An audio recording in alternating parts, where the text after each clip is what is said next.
Hello， 大家好，欢迎收看最新一期节目，我是小渊。一位母亲和2个子女在车库里不幸遇害，车辆天窗还诡异地放着一双鞋子。就当警方以为已经抓到凶手时，案情却几次发生反转。制作不易，希望大家看完后长按点赞键支持一下。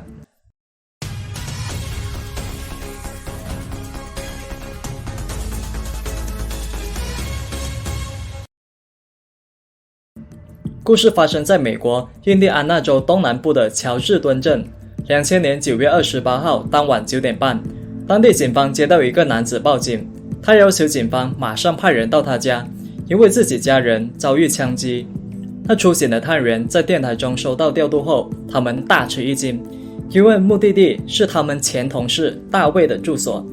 虽然此前去过很多次，但开着警车鸣着警笛去，这还是第一次。来到现场后，探员看到大卫表现非常的沉重，他稍微安慰了他之后，便走进了警戒线内开始取证。在大卫家中的车库门前，有一条长长的黑紫色血迹。大卫7岁的儿子躺在车库大门的内侧，上衣被拉至胸部，右手与肚子间夹着一件长袖运动衫，早已没了生命体征。而在运动休旅车的乘客座位车门旁，则躺着大卫的妻子金姆。他的上衣同样被掀至胸部，长裤被脱下盖在上半身，脚上的鞋子呢也不知所踪。大卫5岁的女儿吉尔则躺在车辆的乘客座位上，脸颊还有一道血痕，那同样是命丧黄泉。案发现场除了血腥，还弥漫着一层诡异，因为车顶上居然整整齐齐地摆着一双女鞋。他看到这里，探员深吸了一口凉气，他不怕凶手逃得远，就怕他是有变态嗜好的连环杀手。那一夜之间一家3口惨遭杀害，事情传开后就立即引起了热议。大卫的岳父岳母更是无法接受，他们38岁的女儿和2个可爱的孙子孙女怎么会遭遇这样的事情？在车辆的车柱上，法医虽然没有找到指纹，但采集到了一个掌纹。在车辆挡风玻璃下和座位间隙里，他们分别找到了2枚弹壳，第3颗呢，则是在后排的座位上。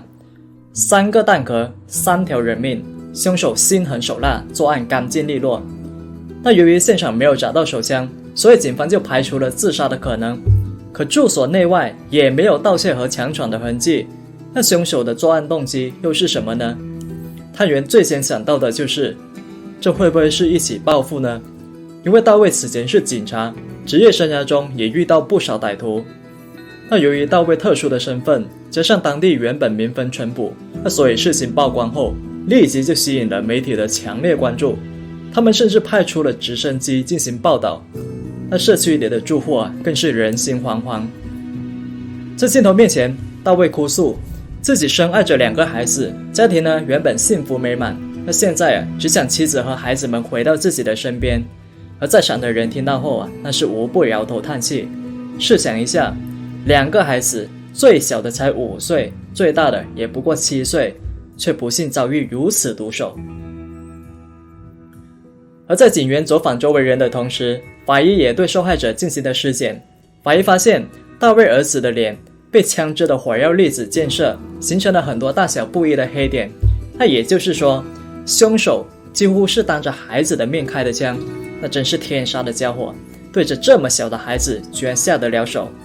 而至于大卫的妻子，法医就发现，虽然他的长裤被人脱下，上衣呢也被人掀开，可他下体中却没有任何被侵犯的痕迹，反倒是在5岁女儿的身上，法医发现了疑似被侵犯的痕迹，而且伤口时间是在24小时以内。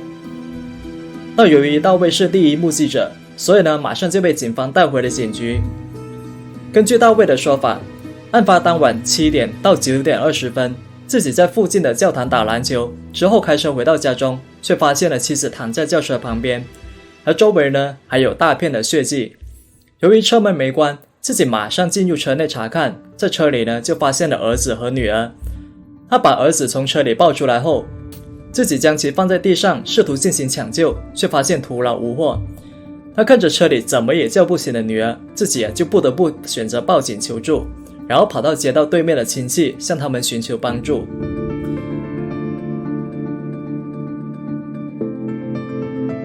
可很快警方就发现了奇怪的地方。那大卫说自己曾抢救过儿子，可在现场根本就找不到痕迹，那包括大卫应该出现的鞋印，而且大卫当时身上也没有明显的血迹。那当被问及和妻子的婚姻关系时，大卫说自己的婚姻很美满，可周围人告诉警方，大卫口中所谓的幸福美满全都是谎言，因为大卫仗着自己高大威猛、英俊帅气，经常到处沾花惹草，出轨的对象足足有10几个。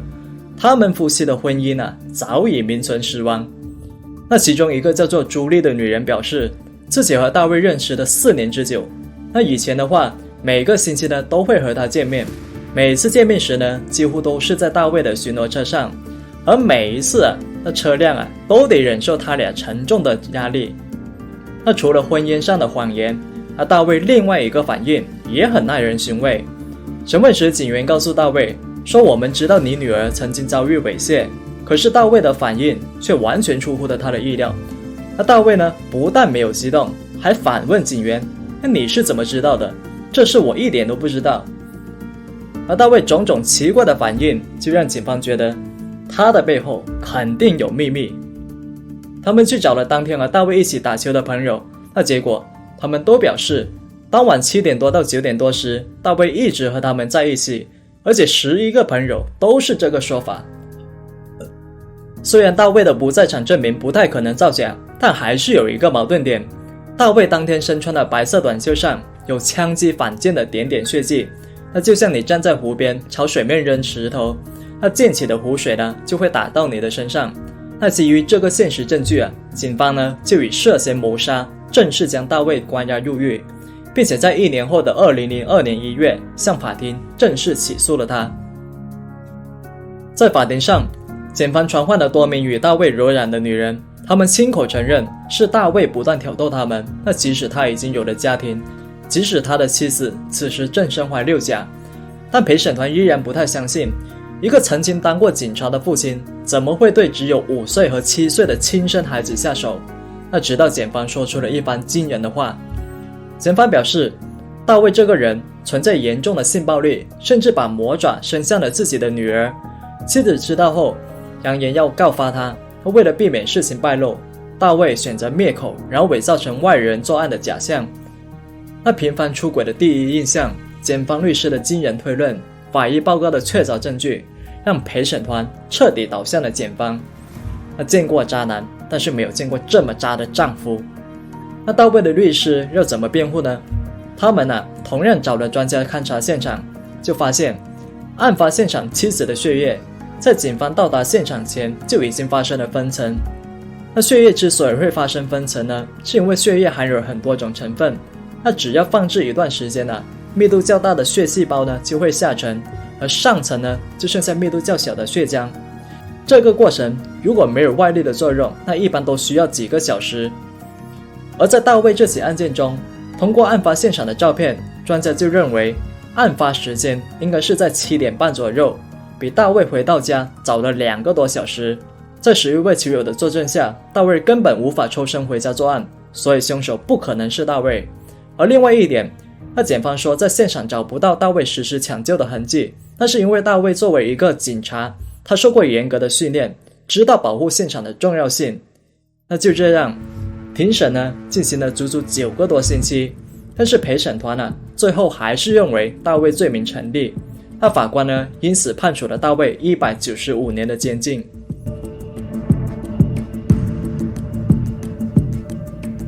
被判刑后的大卫不服，重新找了律师提起上诉。律师审视案件之后就提出了新观点，他说大卫上衣的血迹不是开枪后反溅的，而是在将女儿从车里抱出来时碰到的。那女儿当时头上有血迹，刚好就碰到了大衣的上衣下侧。而辩护律师还找了辆类似的车辆，然后让一个假人躺在后座上，那头上用红色染料模拟中枪后的伤痕，那证明这种假设有实现的可能性。而不但如此，这位律师还抓住尸检报告的细节。他说大卫女儿被猥亵的结论只是法医的一个推测，因为法医没法说明伤痕形成的准确原因。那除了以上2点，大卫的律师还加了2条。那其一，当天与大卫一起打球的那11个人，那不可能同时做伪证。这说明大卫在案发时间段确实不在家中，这是无可反驳的事实。然而陪审团却直接忽略了这个事实。其二，检方在法庭上一直强调大卫的出轨，从而让陪审团对大卫形成不好的印象。那无论大卫有多花心，这和他是否有杀人完全无关，这完全就是两码事。那事实证明大卫没有请错人，法院很快就将案件驳回重审，同时还告知检方不能用大卫的婚外情引骗陪审团。那当然，上诉成功并不代表大卫就能被改判无罪，那只有确凿的证据才能说服新陪审团。那后来大卫的律师还真的找到了新线索，案发现场大卫儿子旁边的那件灰色长袖上有第三人的 DNA， 除了 DNA， 他们还发现衣领上还隐隐约约有个单词，这个单词的字面意思是人的脊梁骨。律师觉得很奇怪，为何要在衣服上写这个单词？就在他们疑惑不解时，这件衣服上的 DNA 检测给出了答案。专家将 DNA 输入数据库对比后，发现 DNA 的主人是一个名叫做查尔斯的黑人男子。那翻开这家伙的档案一看，大卫的律师就发现查尔斯此前因为对女性施暴被关进监狱5次，他的手段是一次比一次凶残。而案发前的4个月，查尔斯刚刚出狱。那其中一条记录上还写着，查尔斯对女性腿部和鞋子有特殊的癖好，而作案时呢，喜欢戴着白色面具。那这时律师就忽然想起，在案发现场的车辆上刚好就放着大卫妻子的鞋子，而更巧的是，查尔斯有个外号，名字呢就是前文中的 Ben Brown。而律师呢就马上将这个情况告知警方，让其帮忙抓人。而不久后，美国警方就在肯塔基州找到了查尔斯，并把他带回了局里。那看着探员摆出的衣服照片，查尔斯承认衣服的确是他的，不过现在不是他的了，因为此前自己觉得这衣服太旧，便把它丢到了旧衣回收站。那至于衣服之后的去向自己就不知道了。查尔斯还说，我虽然很混蛋，但我真的没杀人。那由于没有确凿的证据，警方只能放查尔斯回家。不过离开之前让他留下了掌纹，将其和案发现场的车辆的掌纹对比，那结果完全匹配。而刚回到家的查尔斯呢，凳子还没坐热，就又被警方带回了局里。那基于车上的掌纹还有长袖上的印记，大卫的律师就认为真相应该是这样的。案发当晚，凶手查尔斯埋伏在大卫住所周围，确定大卫开车外出后，他就进入对方的家中埋伏。一段时间后，大卫妻子和2个孩子游泳回来，然后查尔斯呢就开始作案。期间还把大卫妻子的鞋子脱下，整齐地放在车顶上，开始慢慢欣赏。为了避免事情败露，查尔斯呢就用枪指着大卫女儿的下体，要求他们安静。但是小孩子的哭闹声还是惹恼了他。那最终一家3口惨遭射杀。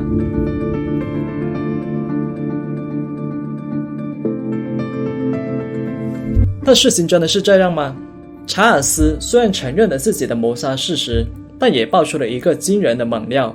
他说自己此前在社区公园里见过大卫，当时大卫给了自己$250，让自己去买一把来源合法的手枪。当时自己虽然觉得很奇怪，那这家伙明明有持枪证，为什么要找自己买枪？但当时呢，自己也没有多想，钱到手后了，就回到车里准备离开。在大卫住所外的小路抽烟发呆时，查尔斯遇到了一辆开往大卫住所的休旅车。那没过多久后，就听到了争吵声，还有3声枪响，所以自己呢就马上下车跑向车库查看，结果就发现了躺在地上的女人。他走向休旅车时，自己把手放在了车柱上，他看到了2个中枪的孩子。而正当自己无比震惊的时候，大卫呢就突然出现在身后，还拿着枪指着自己。可幸运的是，大卫的手枪呢突然卡壳，自己才有机会趁机逃走。而在走向车库大门的时候，自己不小心被一双鞋子绊倒，所以自己便捡起鞋子将其放到了车顶，然后匆匆离开。那按照查尔斯的说法，凶手明显就是大卫，那自己呢只是卖枪送衣服的中间商，不幸目睹了大卫的作案过程。可大卫的律师认为查尔斯在撒谎。那首先，大卫此前作为警察受过专门的射击训练，手枪卡壳的问题，他闭着眼睛都能解决。那其次，查尔斯说自己把鞋子放到了车顶，这就非常荒唐。那当有人拿枪要杀你时，那你不但没有拼命逃跑，还专门把地上的鞋子放到车顶，你这是在羞辱我们的智商吗？而在警方的追问下，查尔斯就说出了各种版本，甚至一个比一个离谱。可是不管他如何圆谎，他肯定有参与作案，所以法院最后判处他罪名成立，附带了225年的监禁。而在查尔斯被判刑的同时，大卫也迎来了他苦等多时的消息，那检方全面撤销了对他的指控。那从监狱回到家中，大卫聚集的好友开香槟准备庆祝，可还没过去1个小时，警方就又出现在了他家门口，手上还拿着一张逮捕令。而警方之所以会重新逮捕大卫，是因为他们证实大卫当天那件短袖上的血迹确实是血液反溅的结果，而非直接接触的结果，所以就重新提起了指控。而在短袖的这个铁证面前，警方就改变了以前的说法，他们就认为凶手不应该只有查尔斯，大卫也肯定参与其中。重新审视案件后，警方对案发过程做了修改，他们觉得真相应该是这样的：案发当晚7点多，在妻子和2个子女游泳回来后，大卫要求妻子对自己猥亵女儿的事情保密，但被妻子直接拒绝。他一气之下，他就杀害了妻子。2个孩子作为目击证人，也不幸丧命于大卫枪下。那至于查尔斯，他只是被叫来清理现场的。那这样大卫就能继续去打球，让11个球友为自己作证。而在清理现场时，查尔斯看到大卫妻子的尸体后，自己的练腿癖就发作了。在猥亵大卫妻子的双腿后，他把大卫妻子的鞋子放到了车上，像欣赏战利品一样自我享受着。而就在查尔斯陶醉不已时，大卫回到了车库，用枪指着他，试图栽赃嫁祸，然后伪造成英雄救妻的假象。可好巧不巧，手枪却突然卡壳了，那以至于让查尔斯有机会逃走。而警方还补充了查尔斯交代的情况，案发那把手枪是一种很便宜的手枪，经常会发生卡壳。而射杀的计划失败之后，大卫就改变了计划，他把查尔斯那件包裹手枪的长袖放在了儿子旁边，他以此误导警方的调查。那当然，这个过程只是警方的推论，真实情况究竟如何，我们也不知道。但是有一点可以肯定的是，大卫那件短袖上的血迹表明他肯定有参与作案。而根据印第安纳州的法律，无论是主犯还是从犯，都得接受一样的惩罚。那所以事情到了这里就结束了吗？当然没有。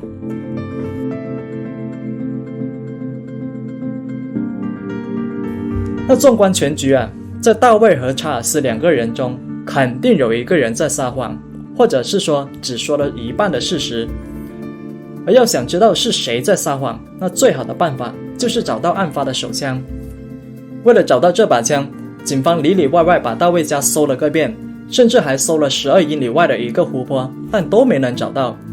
那所以控辩双方是吵得越来越凶，甚至还吵到了3审。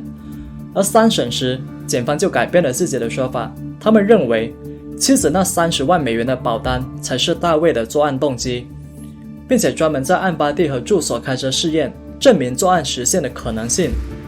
那加上大卫短袖的这件王牌证据，检方就认为自己胜券在握。可不料打脸的事情很快就来了。为了反驳检方，大卫的律师表示，大卫自打从警局离职后，就跟着他叔叔管理公司，收入也比此前翻了1倍，根本就不值得为了这点钱杀人。同时律师还爆出了一个惊人猛料，此前检方那位坚称血迹是反间的专家，他的学历和资质被证实存在造假，这顿时就引起了台下听众的热议。这搞了大半天，检方居然请了个假的专家。而在法庭上造假，这是件非常严重的事情，那况且还是在自己的王牌证据上造假，这就更加严重了。那检方还表示，如果短袖上的血点真的是开枪后反溅的，那大卫短裤上就应该有更多的血污，可事实是没有。那如果检方的说法是对的，那大卫上衣和短裤的血溅形态直接就会互相矛盾。说到这里，小袁要告诉大家，那血线形态分析学虽然经常可以帮警方破案，它的确有建立在科学上，但同时呢，也建立在猜测上。那所谓的血线形态证据，是通过观察案发现场的证据，通过以往累积的经验和努力去推测案发当时的情形。但由于现实情况中会存在很多干扰因素，所以也不一定100%就是准确的。那律师能做的就是选取对自己有利的一面，努力的去说服陪审团。而这一次呢，大卫的辩护律师就成功说服了陪审团。那从案发的2000年9月到2013年10月3审被判无罪，那大卫足足经历了13年的煎熬。那为了让大卫从监狱里走出来，他的家人和叔叔更是倾尽全力。那前后呢，花费了450多万美元，还是10年前的450万。从监狱出来后，大卫就加入了一个名为无罪调查的公益机构，那主要是为囚犯提供刑事辩护还有调查。而他本人的事迹也被媒体多次报道，例如48小时等著名节目专门就为他拍摄了相关的纪录片。而2014年时，大卫就起诉了弗洛伊德县和印第安纳州的部分官员以及机构，要求他们赔偿自己3000万，以弥补这13年来自己受到的伤害。不过最终只获得了县里赔偿的45万。那至于针对州里的起诉那全部被驳了回来。那13年的光阴，450万美元的天价费用，那换作是普通人根本就没法承受。那美国的司法呢，它其实是个很神奇的存在，它既可以被金钱篡改，那也可以被金钱纠正。对于大卫这起案件，不知道大家认为它是被纠正了呢，还是被篡改了呢？我是小渊，我们下期再见。